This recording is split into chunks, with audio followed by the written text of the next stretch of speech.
Welcome to the 3DownNation podcast. I'm Justin Dunk, joined by John Hodge and JC Abbott. Fellas, the trio back together. Some people have been asking what's going on. You're having all these two-man pods, but here's the crew back in action, and I think we're all at full health. Correct, Hodge? JC, you guys good? I'm feeling great. Feeling great. Absolutely. Yeah, it is nice to be back as a group. Sometimes you got to spice it up with a third person. So I'm excited for the show. I'm just going to let that one sit there and not touch it. Great to be back. Was gallivanting a little bit the last couple of weeks, but I miss the boys when I'm not on the pod. The boys are back in town. That's a song going on in my head right now. But people also ask for no singing, so we'll try to keep it to a minimum. That song is elite. That's one of the best songs of the last 50 years. Unbelievable. Thin Lizzy, shout out. Hodge, you did get some shout outs for your Baltimore Stallions hat. You got the Expos hat on today, but do you have any other CFL teams that don't exist anymore? I've got the Stallions are the only American team I've got. And I have put a call out there if anybody wants to purchase another one on my behalf. You can find them online. The Shreveport Pirates, San Antonio Texans, things of that nature. I would take it. I paid for the Stallions hat myself, and I decided the rest of these teams were so bad, and some of them have terrible logos. The Shreveport Pirates logo might be the worst logo in the history of all sports. It's really bad. But I would happily wear them. The only other, we won't call them defunct team because they never played, is I do have a Schooners hat, which I've worn on the show. But yeah, if anybody wants to pitch in a couple bucks, buy me a defunct CFL American hat, I would happily wear it on the pod. JC, you must have some old school gear. What do you got? Well, I got lots of stuff. I mean, if you look behind me, I've got a Baltimore Stallions media guide from the 1994 season. I've got somewhere a David Archer Sacramento Gold Miners replica jersey, which is pretty sick. That's been hidden away because I tried to wear that out to an event one time, and the girlfriend was none too pleased with me showing up in the nice teal blue. So I'd have to go hunting for it. But yeah, I've got a few defunct things. What I really want is a Miami Manatees hat, the team that never existed in CFL expansion. That's the bucket list item for me. David Archer is the answer to the 6,000-yard question that stumps a lot of people out there. An anomaly, yes, and people have a hard time guessing it. But I think it's unique. You know, some random quarterback. What year was it that he did that? 94? Throws for 6K. I think it was 93. And people can name the other ones. 93, but not David Archer. He Well, always Flutie seems did to it. stump people. Anthony Calvillo did it. David Archer did it. Are those the only three? I think Flutie did it twice. Kent Austin, yeah. Ken Austin did it. There was a period, I believe, where Ken Austin and David Archer were on the same team. So it's wild to think that a team had two 6,000-yard passers on the roster. Wow. Has it only been that many? How many quarterbacks is that? 4? Well, soon Davis Alexander. That'd be 4. Potentially. No, we're at 4 already. Yeah, well, Davis would be 5th, I think. Potentially. We should fact check that. But speaking of, so Justin, your own gear is in the background of your backdrop. Do you have any other cool gear, CFL gear, U Sports gear, anything that you'd wear on the pod or in JC's example to date night? I wouldn't be wearing it to date night. I don't really view myself as a jersey guy. Like, I'm just not one of those people. It's cool if you are. We used to have this guy that I worked with at Sportsnet. I think he's probably still there. He was known as Jersey Mike. Literally every single day that guy wore a different jersey. I don't think actually in the entire time that I worked there, which was over 5 years, might have even been longer than that, going back to the Score days, that I ever saw him wear the same jersey twice. And he had some CFL jerseys in his repertoire. My coolest memorabilia piece, I think, would be, for me at least, a Doug Flutie bobblehead. And I think I still have one that's intact because the other one got beat to literal pieces by specifically one of my nephews, who I won't name, but by my nephews when they were smaller. So that would be one of my favorite pieces. Then there are some other ones that I would have to think a little bit more about, but I think it's a Doug Flutie bobblehead at the moment as my favorite piece of CFL memorabilia. Okay, nice. At some, And by at the some way, The point, quarterbacks, I can yes. confirm those are the 4. Flutie did it twice, and then Calvillo, Archer, and Austin each did it once. So there you go. And I think Alexander's going to get there, provided he stays healthy. And I think all CFL fans are hoping that he. JC, what you got? You got I was cut just off. going to say, at some point, we should do a pod episode where we just go through our memorabilia. I know Hodge has a bunch behind him. I've got a bunch behind me. There's some cool stuff in there. We should show it off to the people. I got a Normie Kwong card. I've got a signed picture of Bernie Custis. I got all sorts of stuff hidden behind me in these shelves. Pretty unique. It could make for an interesting off-season episode, but there's so much going on in season, boys. Let's get to it. We're discussing the Saskatchewan Roughriders' first losing skid in 2026. The Edmonton Elks moving closer to hosting a playoff game for the first time since 2015. The Hamilton Tiger Cats QB situation. Shawn Lemon turning back time in Toronto. Bo Levi Mitchell giving an update on his injury. Some advanced stats from across the CFL. And a former CFL award nominee getting cut in Hamilton. But first, the Ottawa Redblacks, who dropped to 0-10 in Week 12, have made major changes to the organization since our last episode. Team president Adrian Sciarra stepped down from his role, though he will remain at OSEG, the team's parent company, to focus on other clubs in the portfolio. In a wide-ranging interview, OSEG president and CEO Mark Gowdy told 3DownNation.com's John Hodge no other moves were imminent, although the Redblacks let go Vice President of Football Operations Shawn Burke on Sunday. The Guelph native was hired as the team's general manager in 2002 and finished his time in the nation's capital with a 21-60-1 win-loss tie record. On Monday, Ottawa hired Jim Popp as a senior advisor who will be tasked with helping Gowdy make a decision regarding the structure of football operations and help out in the personnel department. Hodge, what do you make of these moves in Ottawa? Let's start at the beginning. Sciarra stepping away. This was Adrian's decision. And I think it's admirable for someone in a leadership position to have the self-awareness and be able to put their ego aside and say, hey, listen, this team obviously needs new leadership, and I'm not the one to provide that, right? Sometimes, whether it's ego, whether it's money, whether it's whatever, people will sell themselves for jobs that they can't really do. And Sciarra did the opposite here. He said, hey, listen, this team needs a full-time person who's running it 365 days a year and is 110% in on the Redblacks. That's what they deserve. And frankly, I think when you look around the CFL, a lot of the teams that are the top teams, most successful teams, have that at the top. They have a defined leader who is passionately pushing the team in the right direction, and they're not focused on other stuff. And that was the case with Sciarra, who oversees the 67s, as well as some other teams that are either in OSEG's portfolio or play out of OSEG's building. So look, I think it's cool that he had that realization. And I think it's smart from a timing perspective to announce this now and give the team the opportunity to have the right runway to bring somebody in. And when I spoke with Mark Gowdy, he said it could happen in the next few weeks that we find the right president. But he also said, I don't want to hem myself in, right? If the right person is potentially working for another CFL team right now, that would mean that we can't hire them until after the season's done. So there was no timeline for a hiring to be made.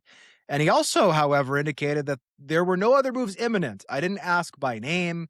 I thought it'd be unfair to ask about individuals in that organization. But I just said on a general basis, are there going to be any other changes imminent? And he said no. And then 6 days later, they fired the vice president of the team in Shawn Burke. Maybe a one-sided loss, a 46-16 loss to the Montreal Alouettes changed things a bit. I don't really know. But obviously, they decided that instead of letting this season kind of run its course, they wanted to make a change by bringing in Jim Popp. Now, on the plus side, Jim Popp has won 5 Grey Cups, and in a funny roundabout way, the Baltimore Stallions, right? We talked about them earlier in the show. Well, Jim Popp was the GM of that team for both of its years of operations, and the team went to 2 Grey Cups, winning one of them in 1995. Considered one of the best CFL teams ever put together. A ton of Hall of Famers on that team, including, I believe it was Tracy Ham and Mike Pringle and a whole bunch of guys who ended up doing great things with Montreal Alouettes once the Stallions moved up north. But in his last 7 years as a general manager, which includes 4 years in Montreal and then 3 in Toronto, Jim Popp's teams went 45 and 77, and they were never in any of those 7 years above 500. So this is someone who has not worked in the CFL for 7 years, and the 7 previous years did not put together a team with a winning record. Should be noted, 2017, the Toronto Argonauts went 9-9. They were one of those 7 teams, and they did, in fact, get hot and win a Grey Cup. So he did win a ring in Toronto. He just didn't have an above 500 record. So I've been led to believe that Popp will mostly in the short term, because he has worked in the United Football League as of late, will be working to bring in some UFL players over the next little bit, see if with expanded practice rosters in Ottawa, if they could potentially bring in some guys to shake things up, give them a few pieces to build on for 2027. And I do think that he can provide some institutional knowledge to Gowdy for maybe the best way to structure things. The only person who got a really strong vote of confidence from Gowdy in our interview and others was Ryan Dinwiddie. So I don't think we're going to see a change at head coach. I think it's fair to question if Ryan Dinwiddie will remain the GM of the team. It might be best if he just focused on his duties as head coach and offensive coordinator. I think it's fair to suggest he currently has too many responsibilities on his plate, but that'll obviously be for Dinwiddie to decide, as well as, of course, Gowdy and now Popp, as that group looks to steer this team back to respectability. I'm glad you brought up that possibility, Hodge, because one thing that I've seen again and again since this announcement was made that the team was firing Shawn Burke is, how can you make this move and get rid of your vice president when you've got a guy who is the GM and head coach of an 0-10 football team that is somehow safe? And I think when people question that, and we can discuss the merits of Ryan Dinwiddie and his position within that organization separately, they are missing some of the structure here. Because, of course, Shawn Burke was the GM before Ryan Dinwiddie was brought on. And it's not as if as soon as Ryan Dinwiddie was hired, Burke all of a sudden had no control over the roster. And in fact, part of the professed reason that Ryan Dinwiddie came over from the Toronto Argonauts was that he said even though he was adding the GM title, because of the structure of the organization in Ottawa, his personnel responsibilities were actually going to be easier than what he had to perform in Toronto when they were so short-staffed. So Burke was largely responsible for constructing this roster, even though Ryan Dinwiddie was ultimately the person who said it. And you hate to see people get fired. It's a brutal personal part of this business, and your heart certainly breaks for them. It's nothing that people should be dancing on the graves of.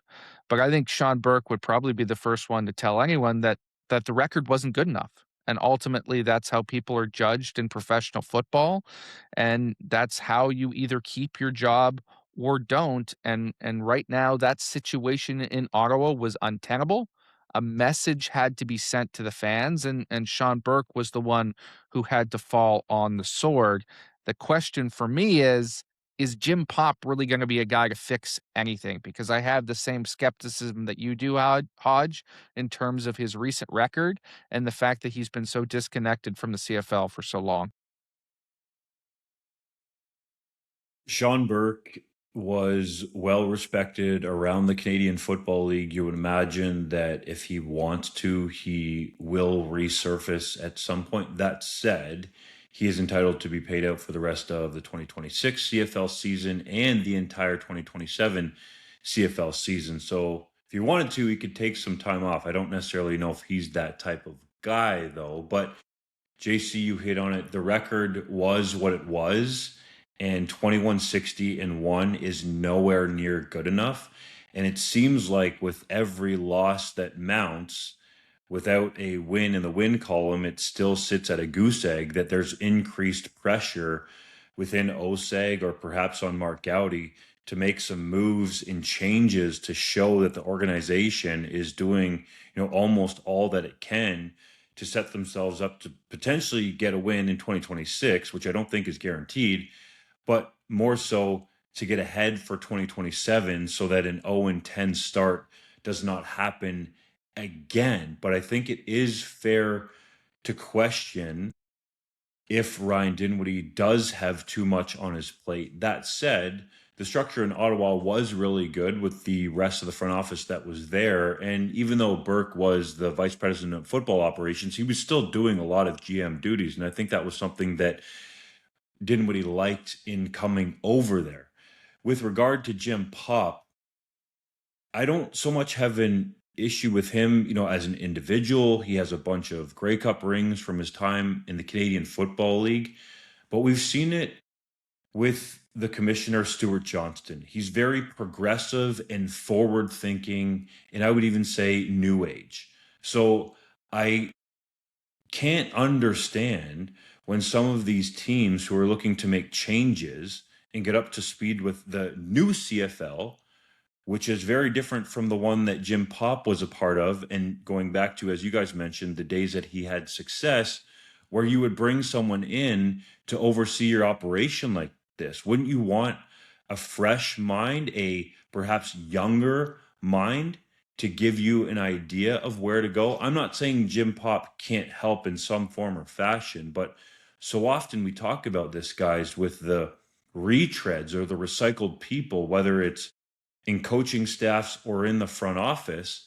And then you'll have the outside noise from people wanting the CFL to innovate. And we have seen somebody at the commissioner position in Stuart Johnston who is not scared to come in and make drastic changes, regardless of how you feel about those. So that's where I feel like Ottawa might be lacking here with bringing Jim Popp in. That said, he does have a resume that is really good. He has won a lot of football games as a personnel man and a general manager, and he's even won some games as a head coach in the Canadian Football League. So I think he could help. But if you're Ottawa, I think you need to be searching for that young, innovative mind to come in and completely change what you've been doing as an organization from a football operations perspective, because the record shows they have not been good. They've been to the playoffs, one time since the COVID pandemic, and the record is just atrocious. So I think this is an opportunity for them to go completely new, be innovative, get ahead of the rest of the league potentially in terms of what they're doing to try to set the pace. Well, and I'll touch on the operations cap, right? A policy that everyone who works in the CFL hates, except for the league itself and the owners. They like keeping costs down by artificially limiting how many people you can have working in football ops and also how much they're paid.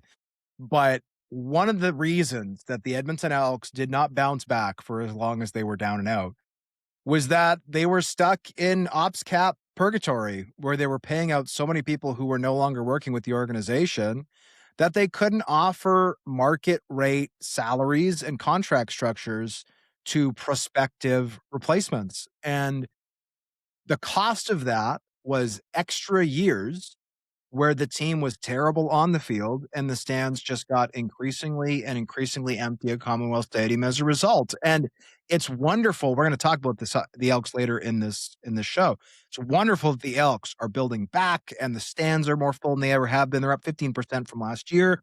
And that number is only going to go up with Labor Day coming, or the rematch coming up. Always a really great crowd against Calgary. But my point is, if the Red Blacks don't actually, I'm not saying they do, I'm just painting a picture. If they're only looking at Ryan Dinwiddie as somebody who has to stick around because it's like, oh, we can't afford to fire him. We fired Bob Dice last year. We've already fired William Fields. Now we've fired Shawn Burke. Like, I think the easiest fix to the operations cap ever. I still think it should be scrapped. But if the owners and the league itself are unwilling to bend on that, a super easy fix to just make it more palatable and help teams bounce back is just don't have dead money count against anything. Just say, you know what? We are limiting how many people can work for you and how much they can be paid. However, if you choose to fire any of those people and they're no longer working for you, we're not going to hold you hostage by having their money count against the cap. You can just move on. Because guess what, guys? Having a bunch of people you're paying out who aren't working for you is not a competitive advantage. There's already a negative repercussion, which is you're still paying them real dollars, right? And in the case of the Elks, back after 2021, when they cleaned house, they were paying out seven figures worth of money to people no longer working with the team. So, if you want to keep Ryan Dinwiddie around as head coach, as GM, all these things, because you believe in him as a football guy, awesome. But I also think that the Red Blacks, if they don't believe in Ryan Dinwiddie after this season, like let's say they go 0-18. I don't think they will, but let's say hypothetically they do. I believe that a team should have the opportunity to move on and still pay out Ryan Dinwiddie. He still deserves that money. It was a 3-year contract. It was guaranteed. He should get the money, but that money should not count against the ops cap because that will allow the Red Blacks to more effectively and more quickly move on, get back to respectability, which is better for everybody in this league. It's not good in this league for a team to be buried under dead money and potentially suffer on the field for longer, which only takes longer to build it back. So that is the change I would implore the CFL to make is get rid of the dead money against the ops cap. If you have dead money, it shouldn't count against the ops cap. You should get back to your full allotment every single year, regardless of how many people you fired. I think that's a great point that you've each just made there, and I agree wholeheartedly. But I'm going to take it a step further on Dunk's point in particular, because I think the Red Blacks would be wise to go out and get a young, up and coming mind, somebody who can bring fresh eyes and rebuild this organization in their own image. But if you were that person in the CFL, and I think we all have a couple names maybe percolating in the back of our mind in terms of potential candidates across the CFL, why would you go to Ottawa right now? Right? What is attractive about that situation with the way that they've struggled, with the fact that they've got a coach in that position, and maybe you love Ryan Dinwiddie, and I'm off base here, but unless he's your guy, if it's the situation that Hodge just laid out, where the only reason he's around after a massive losing season is because they can't fire him, why would you want to take that on?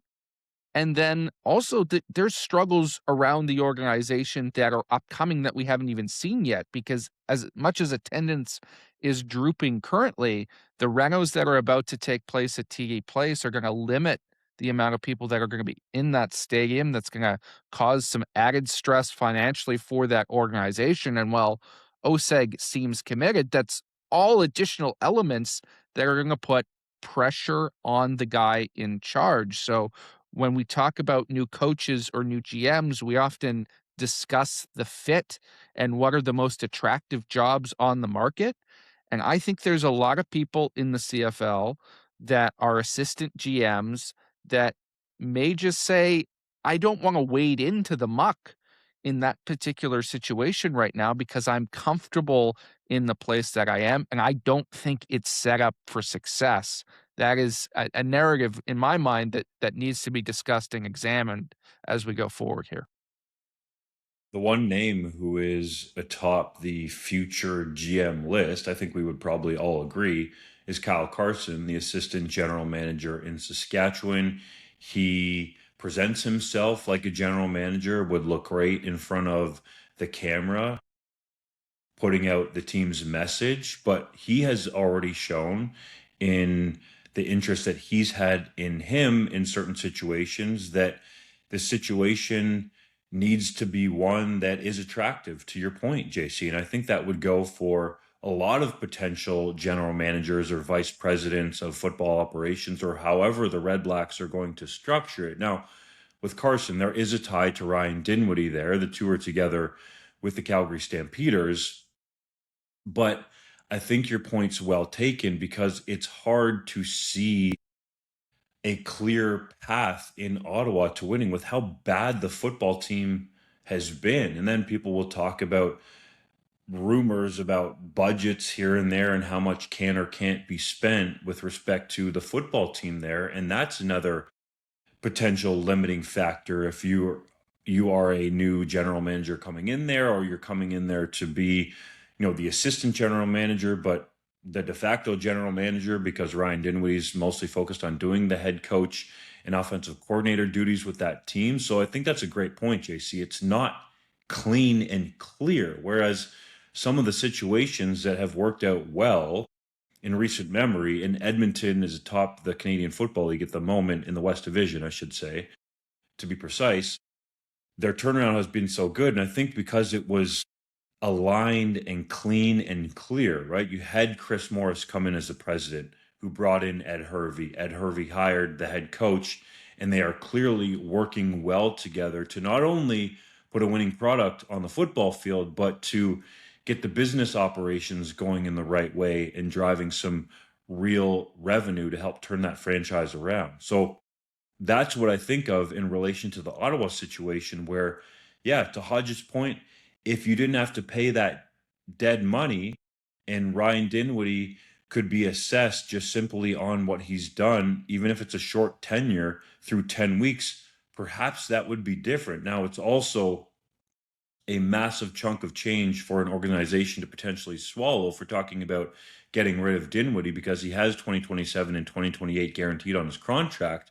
But if you ultimately feel like that's what's best for the franchise, I think teams should be allowed to make that decision. And if they feel like Ryan Dinwiddie is best there to potentially be the head coach and offensive coordinator and bring in a true GM who might align with Dinwiddie, I think that's probably something that makes the most sense right now in Ottawa. But again, whether it's Kyle Carson or another up-and-coming GM candidate in the league, even with Carson's ties to Dinwiddie, does that feel like it is fully aligned with you going there? And I think the ultimate question comes down to, can you win in the nation's capital? And one of the answers to that, fellas, will be who's going to be playing quarterback in the nation's capital. That will have major implications. And if you're a head coach candidate, a GM candidate, what have you, in this day and age, you have to be very careful with the move that you make. Yes, you want to sit in that big GM chair, make all the decisions, run the organization from a football standpoint. But you also don't want to go somewhere where you can be thrown out after a year and a half, and now the reputation that you've built up as an up-and-comer is completely tarnished because the situation is not in 100% alignment. So to me, that is the key issue with the Ottawa Redblacks. If they go out and try to talk to some of these young up-and-coming individuals, to JC's point, are they even attracted to go to the nation's capital? Or do they just sit there and say, I'll stay with my team, we'll continue to win and be competitive, and I will wait for a situation that has that top-down alignment where I really believe that I can win because of the people in the front office, but also I can see a quarterback that I can go out and either get via free agency or trade, or who might come with me as a backup for my previous team to help me win. I think we should probably move on to another topic, but I do want to reiterate something that Gowdy shared, because we've painted a pretty dark picture for the future of the Red Blacks on and off the field. And if there was one thing Gowdy was extremely insistent on, it's that the Red Blacks are here to stay, right? This is not a Rough Rider situation. This is not a Renegade situation where the team is so bad it's going to fold. He said, the Red Blacks, this is a quote, are going to be here as long as the CFL is going to be here, which is hopefully centuries.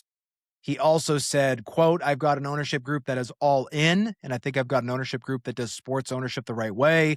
They hire people and they let them do their jobs, and they're not meddling in their business. They like the people they hire, and they want them to be successful. They want to give them the tools to be successful, close quote. He also took a bit of a shot at some of the naysayers, saying, quote, I hate when I hear stories that OSEG and OSEG's owners are not fully committed to football. It's the only thing they're committed to here. It's the most important thing they're committed to. But I think people make up the stories that are convenient for their beliefs, closed quote. So there was certainly some pushback, and we had heard rumors. We didn't report them, but we'd heard rumors that Oseg might be quietly trying to sell the Argonaut or trying to sell the Redblacks.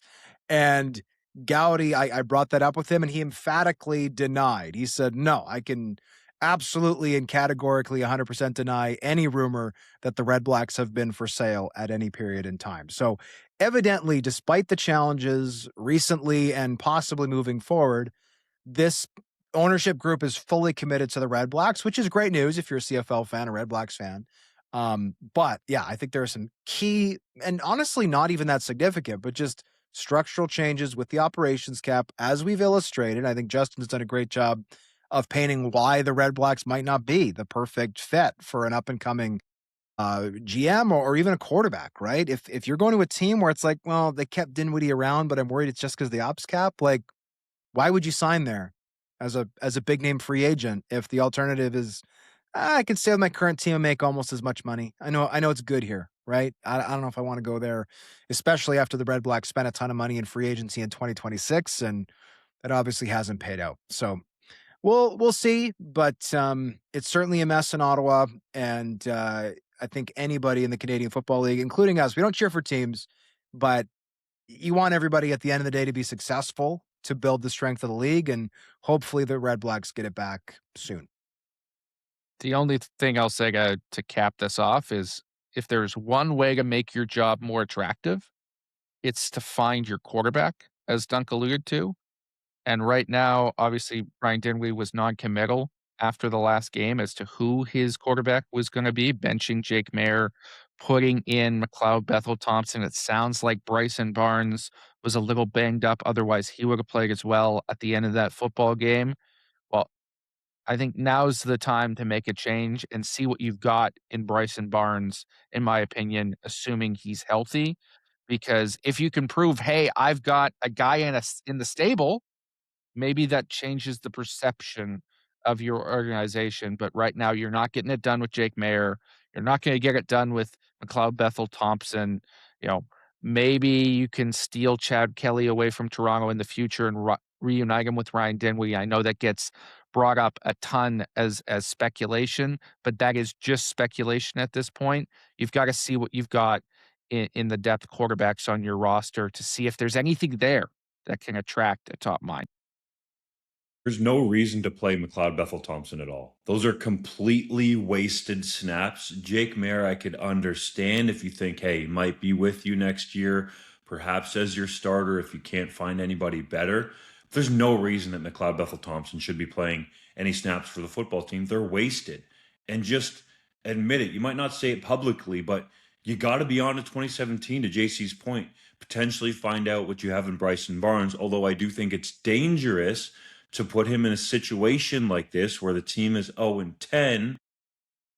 That said, they still have been competing, I think, fairly decently on the field. It's not like this team is letting up and just giving up points and giving up on offensive plays. That first drive in Montreal did look sharp, but it was mostly downhill from there. So I think you got to bring in some young guys, perhaps some CFL free agent quarterbacks that are sitting out there that haven't got a lot of an opportunity to start, and try to find something at the quarterback position, because it's nothing against McLeod Bethel Thompson, but those are just wasted snaps. He's not going to be your starter. He's not a guy at this point in his career that you're going to build around. So you need to find out, is it Bryson Barnes or is it somebody else out there, either that we haven't heard of or that it's a CFL free agent that's just been sitting and waiting for an opportunity that might pop off, because that is a massive question mark for this team moving forward. And I'm sure Ryan Dinwiddie knows that very well. The Saskatchewan Roughriders have lost back-to-back games for the first time in 2026 as the green and white fell 30-16 to the BC Lions on Sunday night. Trevor Harris threw two uncharacteristic interceptions in the loss and would have had at least two more had safety Jackson Findlay and linebacker Darnell Sankey been able to corral the ball. With Samuel Emelis going down with an apparent right leg injury late in the game, should Rider Nation be panicking? I don't think Rider Nation needs to panic, because the Riders had chances in the football game, and JC, you were there live, so I'll let you speak to it here when it's your turn. But the Riders had chances to win that football game, to take control of that football game, to be in that football game. But penalties and costly mistakes, you talked about the interceptions that Trevor Harris threw, the two that could have been interceptions, and then players like Jackson Ford, I think, being attacked and teams are clearly going after him, open up questions as to whether there needs to be changes at the safety position. I think the other positions look relatively good overall. You don't want Johnny Johnson III having the football ripped away from him from Deontay Williams. That's certainly something that needs a magnifying glass on it. But to me, I felt like it was the Riders making a bunch of mistakes,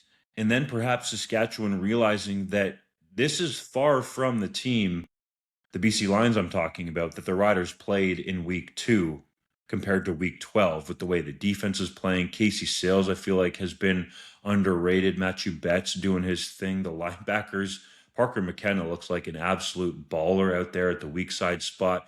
I could go on, but to focus on the Riders, mistakes and miscommunication that Trevor Harris talked about really hurt them in this football game, and I think exposed them.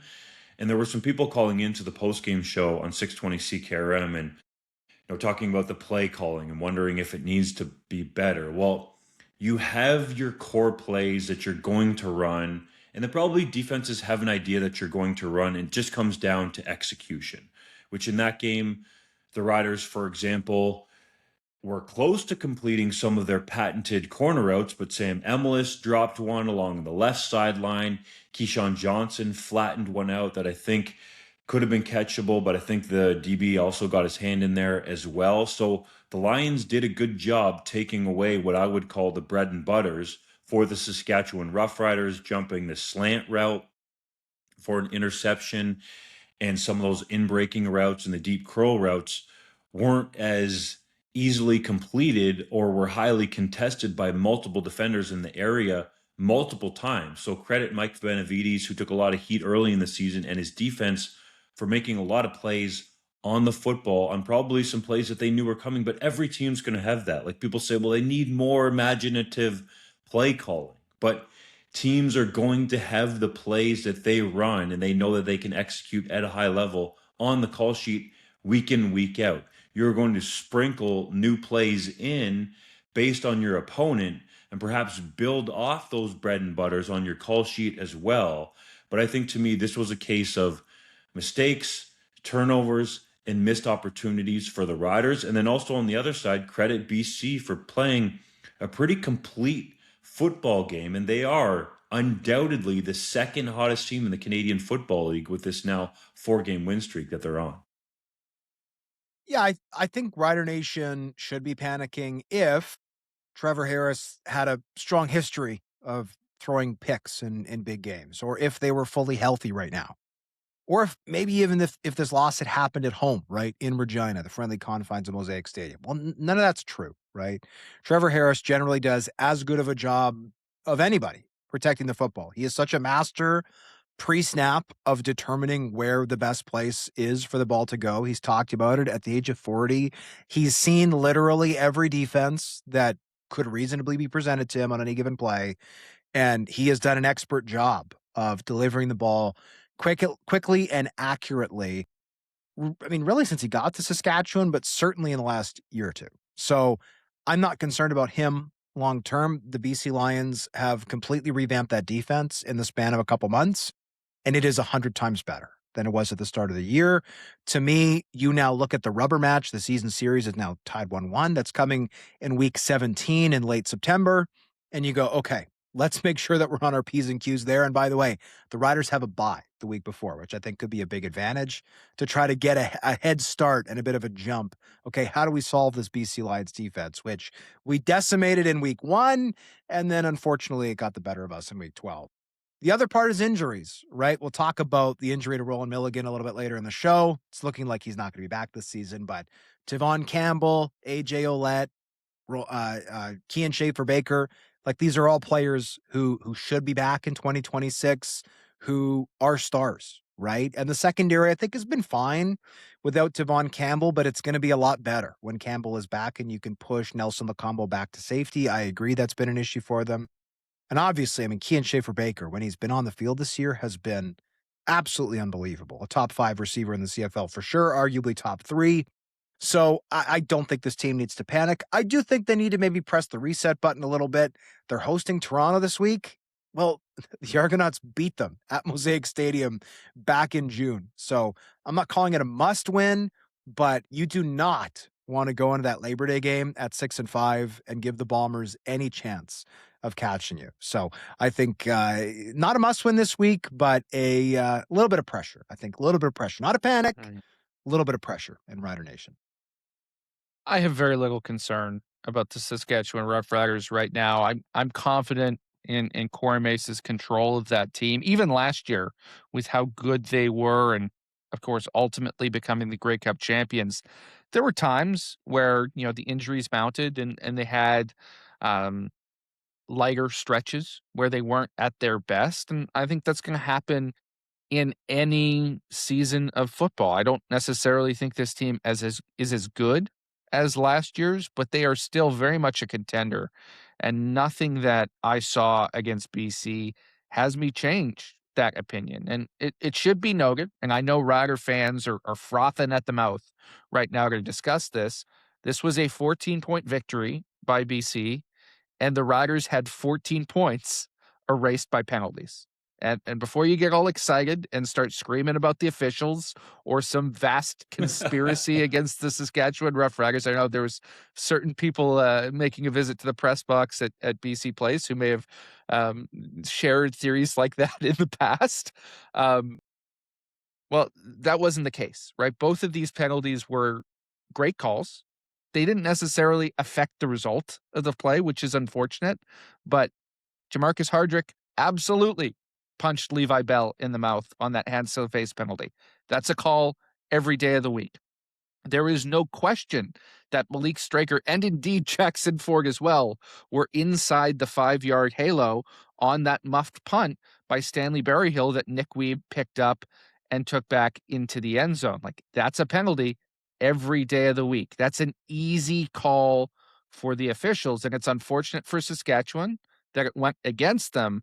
But when you're not playing uber disciplined football, when you make little mental errors like that, sometimes it's going to come back to bite you in a big way. And the Lions caught a couple breaks here. They were extremely disciplined in the rest of their play. They only took 2 penalties all night, so they helped themselves out in that way. And then they caught the breaks when Saskatchewan wasn't disciplined. So to me, if I'm Corey Mace, that is going to be my focus, because Saskatchewan very much could have won that football game if a couple of those penalties had gone the other way.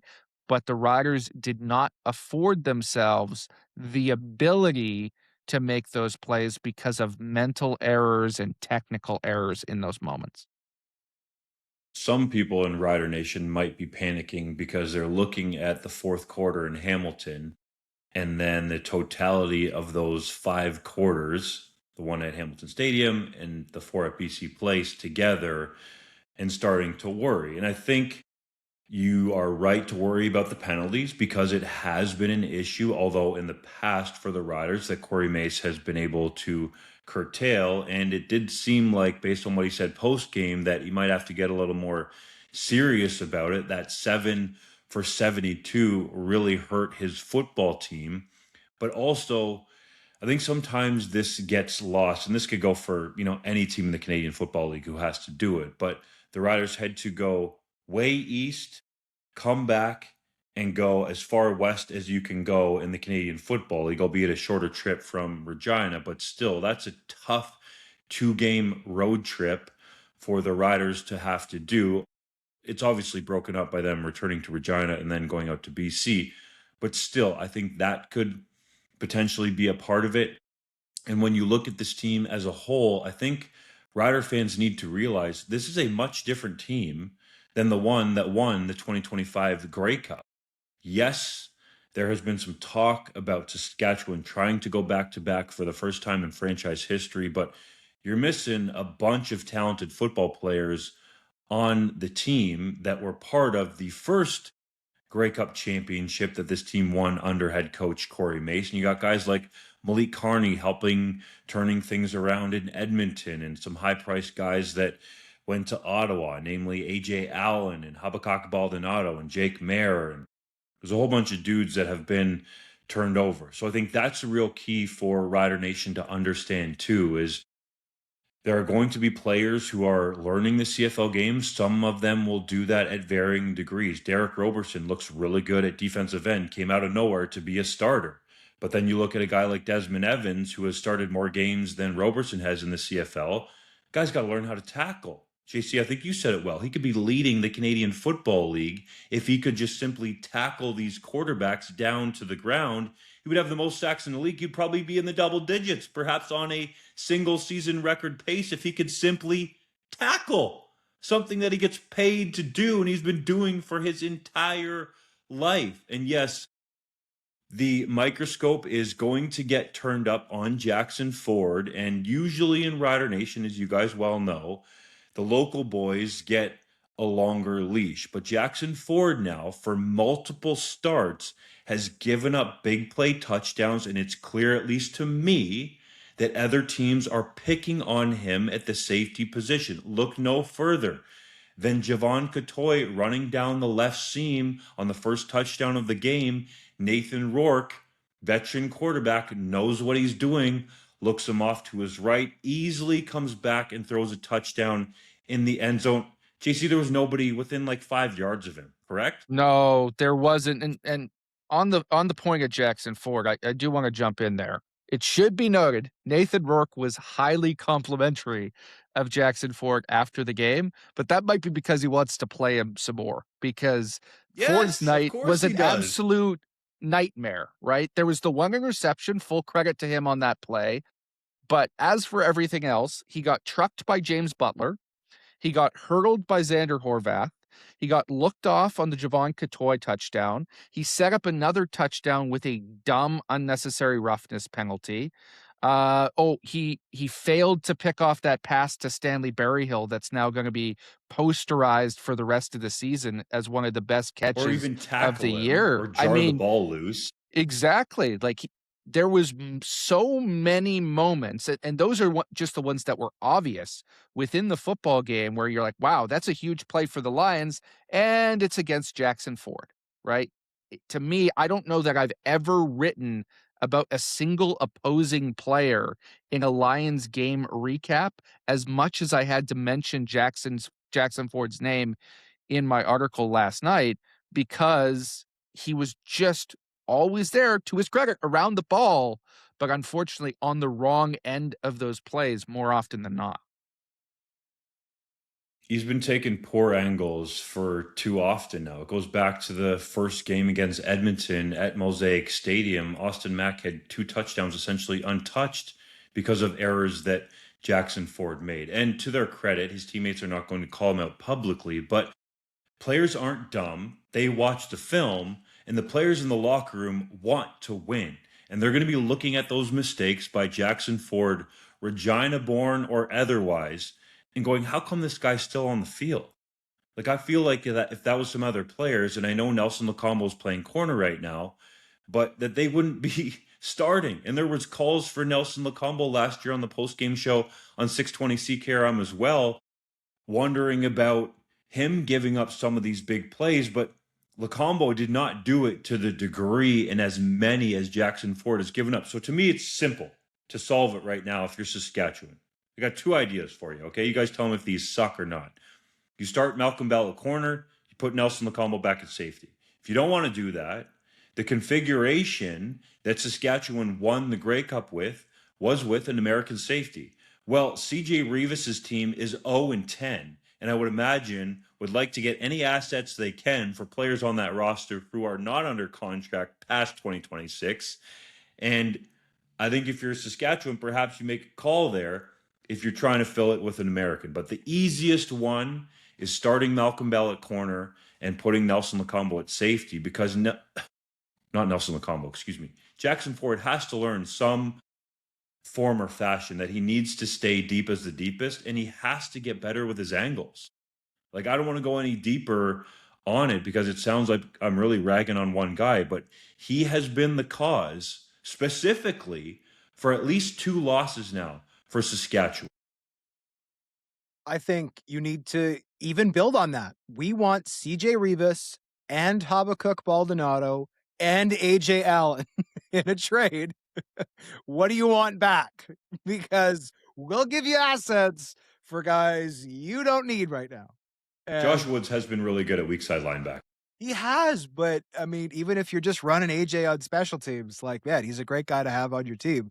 And It's an expensive special teamer, though. well, but the trade deadline is so late in the year, and like a lot of these salaries are like, the signing bonus is paid, all the, like I'm being mostly facetious, but like you're telling me that you wouldn't love to have those 3 guys back, bring it back like week 17. Like the trade deadline is so late in this league.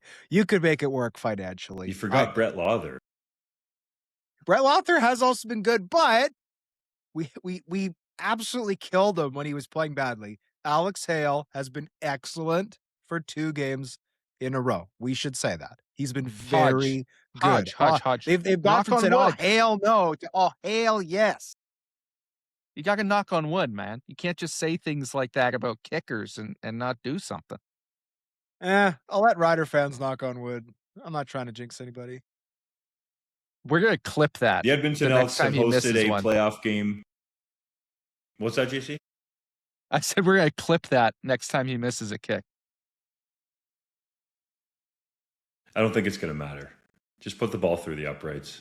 Don't complain. The Edmonton Elks have not hosted a playoff game since 2015, but Week 12 could not have gone much better for the Double E. The team not only knocked off the Winnipeg Blue Bombers to secure the season series, but also gained ground on the Saskatchewan Roughriders following their loss to BC. Hodge, on a percentage basis, on your back of the napkin math, how confident are you that Edmonton will host a playoff game in 2026? It's not even a napkin math. This is like, I'm 99% confident that the Elks are going to host a playoff game. And when you look at the standings, every other team does have a game in hand. Edmonton's played 11 games. The other 4 teams in the West Division have only played 10. But the Elks have situated themselves very well, and I'll get into a few reasons why. For one, they've already clinched the season series over the Winnipeg Blue Bombers. The season series against Saskatchewan remains up for grabs. Those 2 teams will play each other in the rubber match in week 21. It's currently tied at 1 apiece. They have lost the season series to BC, which is unfortunate given the way the Lions are surging. But with a 4-point lead on Saskatchewan and a 6-point lead on everybody else, I think the Elks have a great runway here.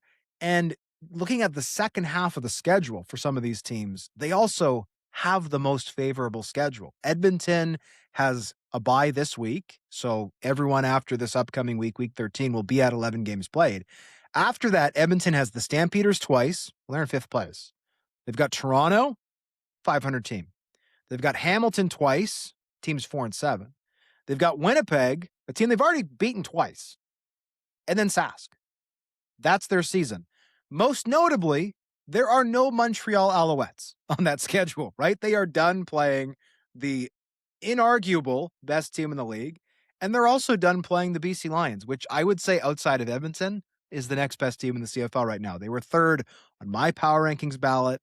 And so when all is said and done, like long story short, Edmonton has 1 game left against a team that is currently above 500.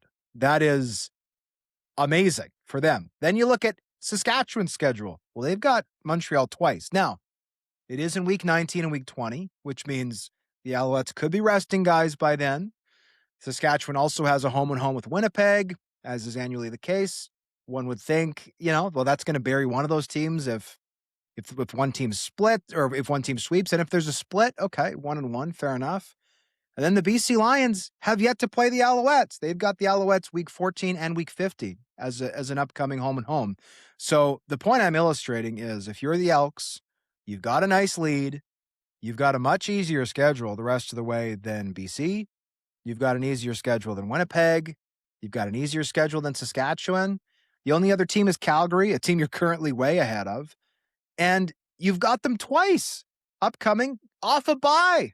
So you've got a great opportunity just in this next little bit to really flex in the Battle of Alberta and build an insurmountable lead over them. So I don't want to put the cart before the horse, and I'm sure the Elks will be saying all the right things when they're inevitably asked about it. But at 8-3, they are in a wonderful position to finish, I would say, certainly top 2 in the West Division. I think there's a 99% chance they do that. And I think there's a good chance as well that they finish first, which, given where they've been for the last several years, is awesome. I would agree with you, Hodge. I think it's 99% likely that Commonwealth Stadium, the concrete castle of the North, as Mark Killam has now dubbed it, will play host to a playoff game this year. And frankly, I think I would rather be the Edmonton Elks right now than the Montreal Alouettes. And I'll tell you why. The Alouettes are the better team. I think they're the best team in the CFL without question. I don't actually think it's particularly close right now. They are playing incredible football, but they are playing such excellent football, and the rest of the East Division is so limited by various aspects on each of their respective rosters that they're going to clinch this thing super early. And there's going to be a long period of coasting or injury protection or games that don't have very high stakes as we go down the stretch here towards the postseason. As we've seen in the past, I think back to the Toronto Argonauts a couple of years ago that went through that exact scenario. That's a hard situation to be in once you get in the postseason, because if you haven't balanced things right, you can allow rust to take place. You can't flip the switch back on. That puts you in a difficult situation, even if you may be unstressed and well rested. The Edmonton Elks have a nice lead, but it's not an insurmountable one. They have a really good schedule in terms of the makeup that teams that they are going to face, which should help them down the stretch.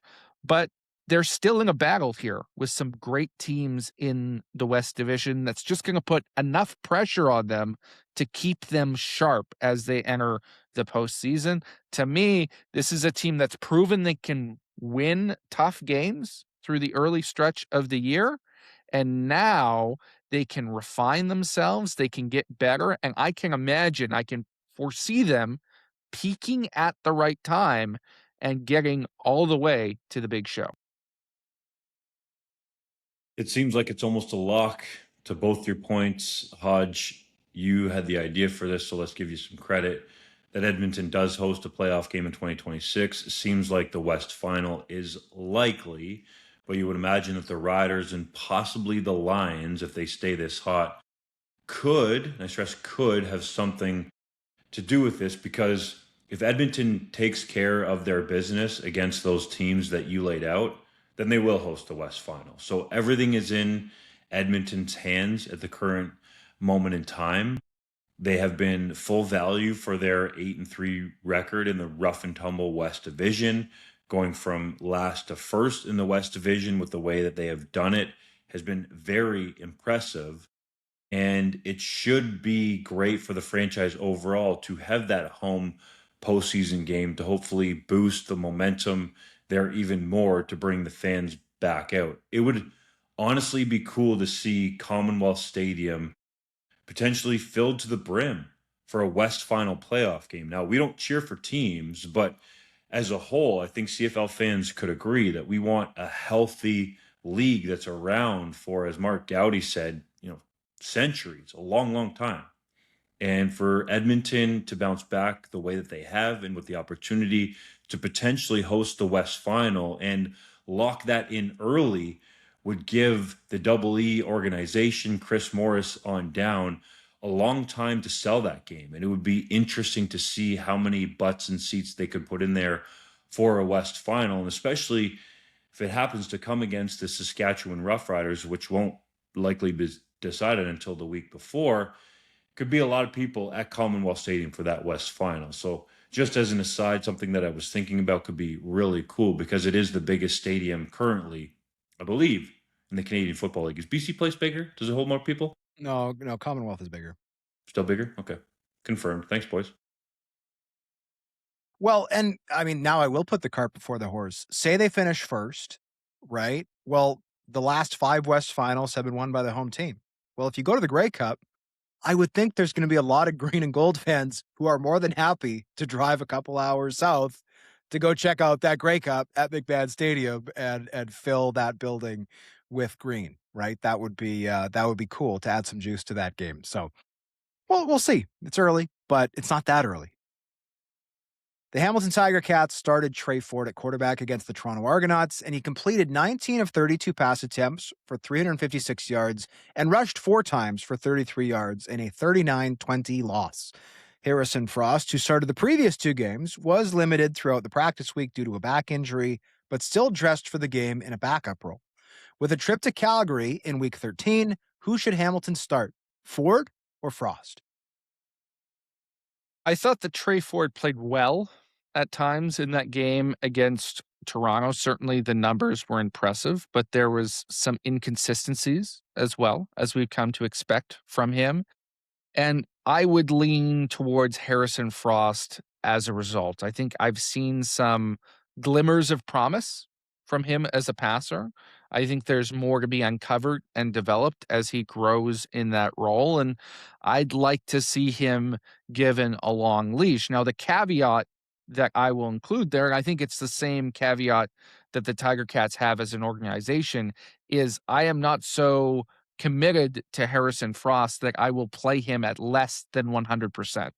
If that back is bothering him in any way, shape, or form, you go to Tre Ford because you know that he can handle that position competently and you're not going to risk further damage. But if he's back to full strength, I want to see what I have in Harrison Frost because I've been maybe slightly impressed thus far. I've been intrigued, I should say. That's the language I want to use here. I've been intrigued by what he's shown, and I want to see him grow in that role.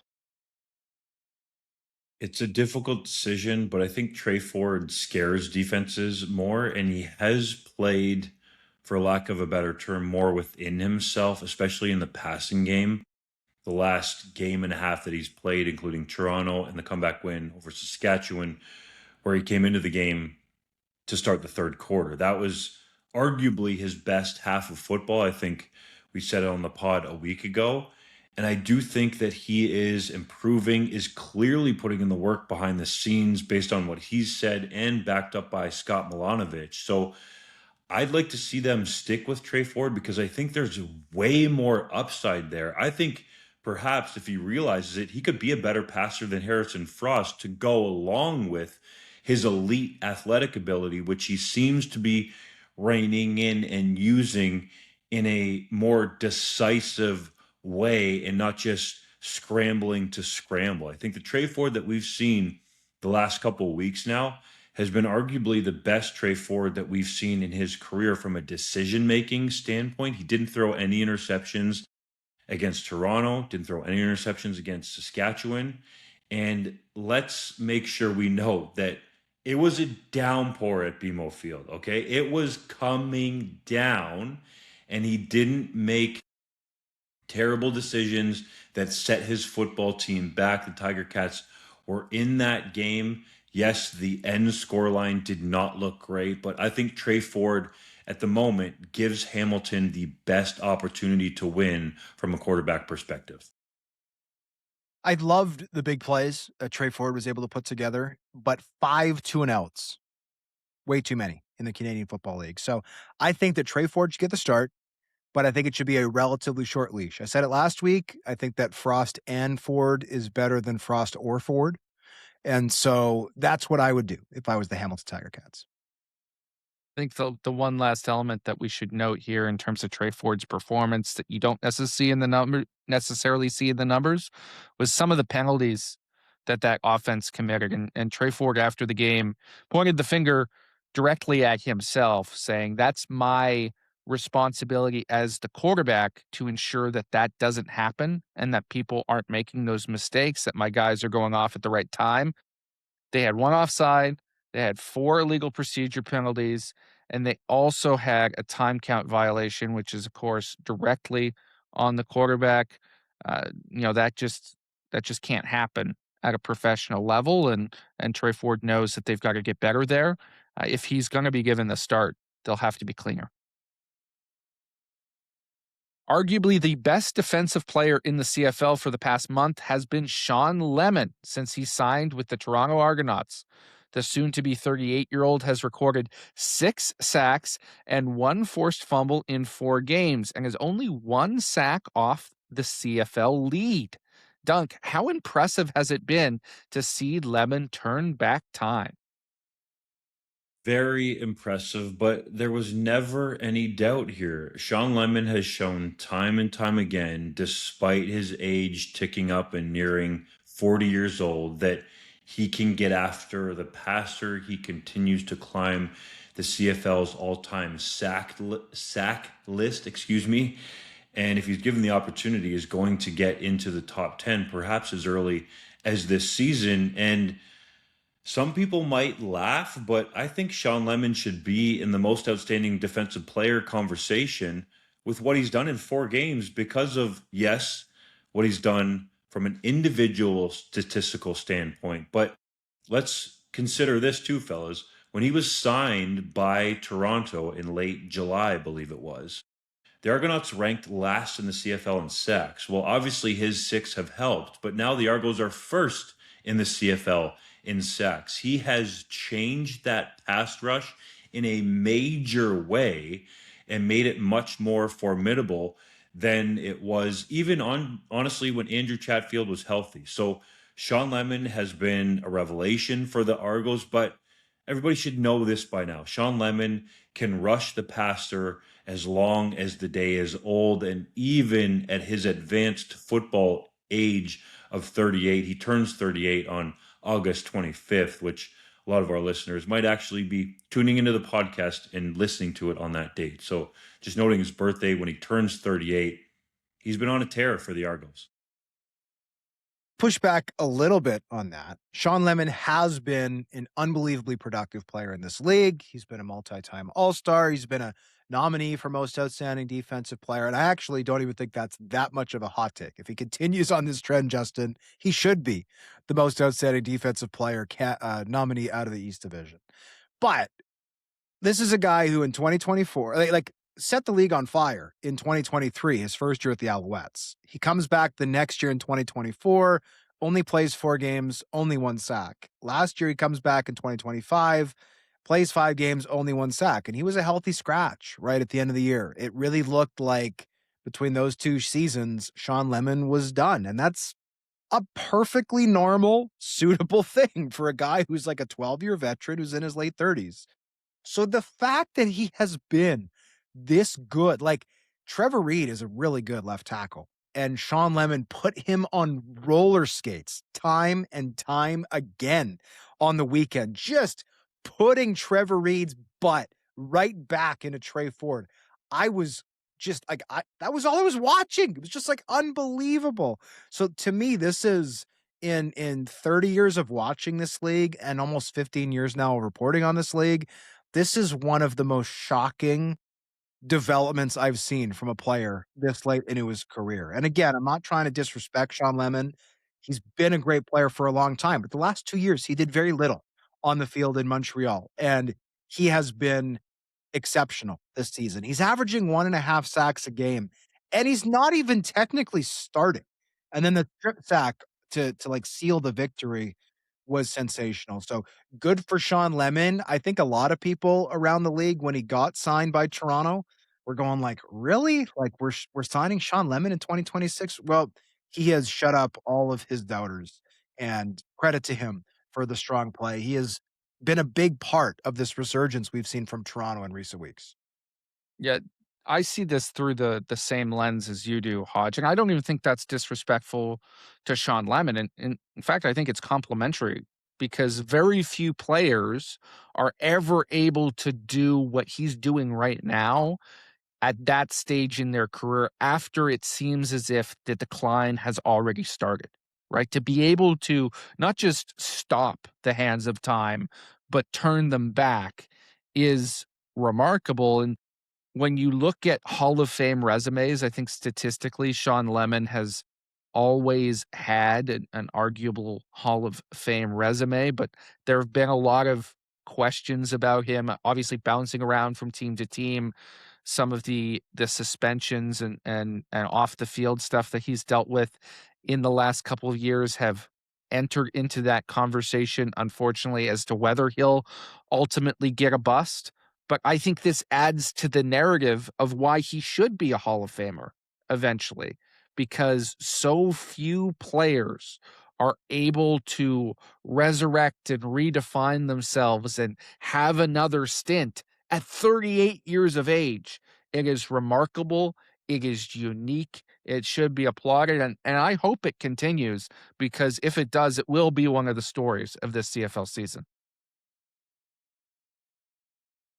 It's now time for JC's random neg lister, and I'm going the Ottawa Redblacks because we all know the struggles that they've had this season, and at the quarterback position, things seem to be up in the air between Jake Mayer, McLeod Bethel Thompson, and Bryson Barnes, but it's probably time to start bringing in some options for evaluation for next year at that position, at least in my opinion. And one that I've got my eye on is Keaton Slovis, who is currently with the Arizona Cardinals. I think he's a long shot to make that roster because of what they've got in place. Jacoby Brissett, Gardner Minshew, and of course Carson Beck, who's battling a little bit of a rib injury. He would be the fourth guy definitively of that trio, and that likely means that he'll hit the open market.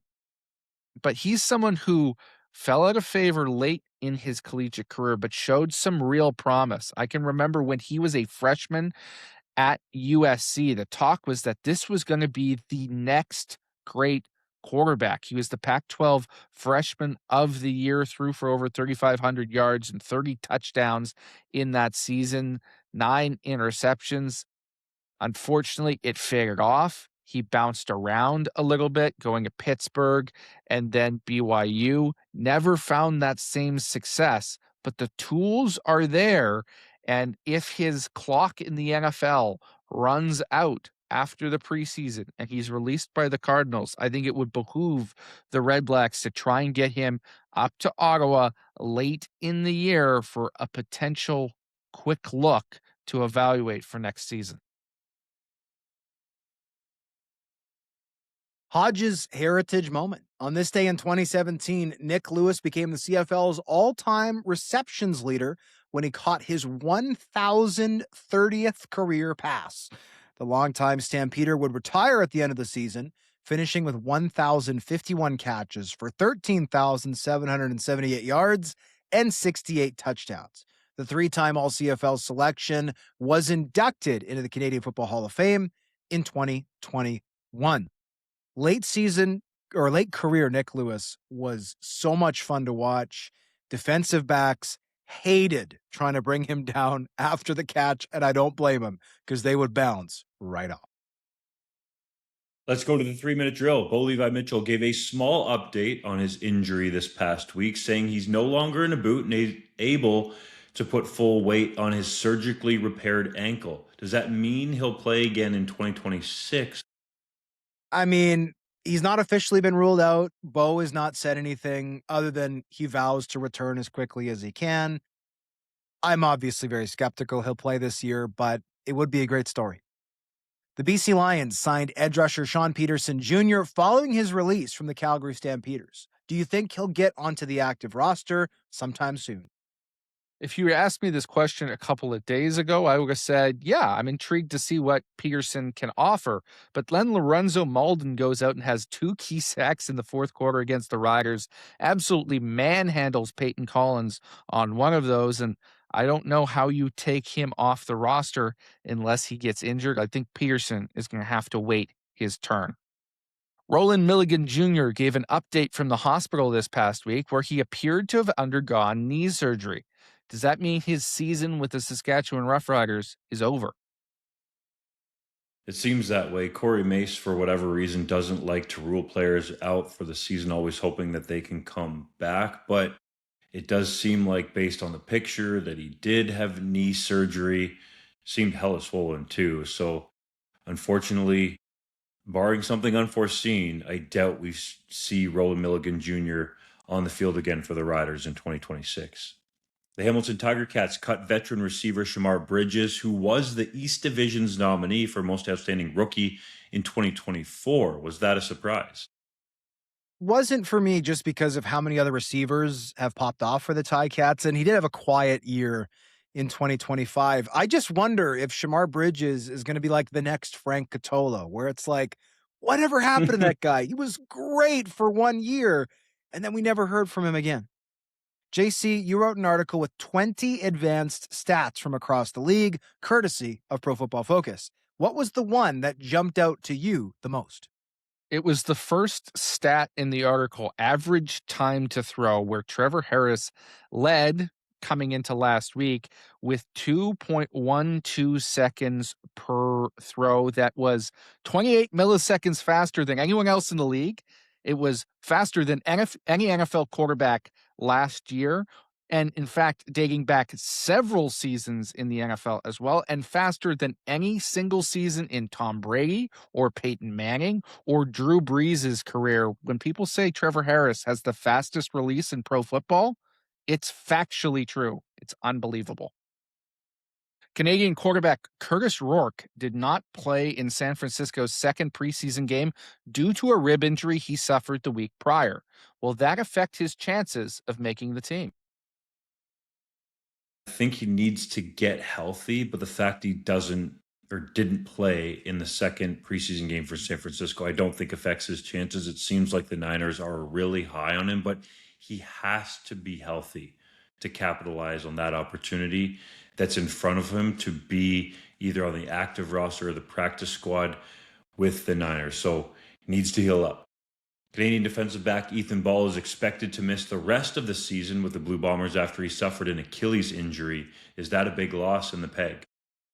I think it is. Like, this is a team that has struggled at times at safety for, frankly, a number of years, and he was just starting to get some defensive reps. I think the team is high on him based on what he did on specials, and that was parlaying in a defense. So it is a tough break for a promising young guy. BC Lions defender Deontay Williams Sr. was assessed a maximum fine for what the CFL termed a defenseless hit on Dedrick Mills. Was that warranted? I believe it was. That type of shoulder check, uncontrolled when a player is in a vulnerable position, is something I absolutely abhor.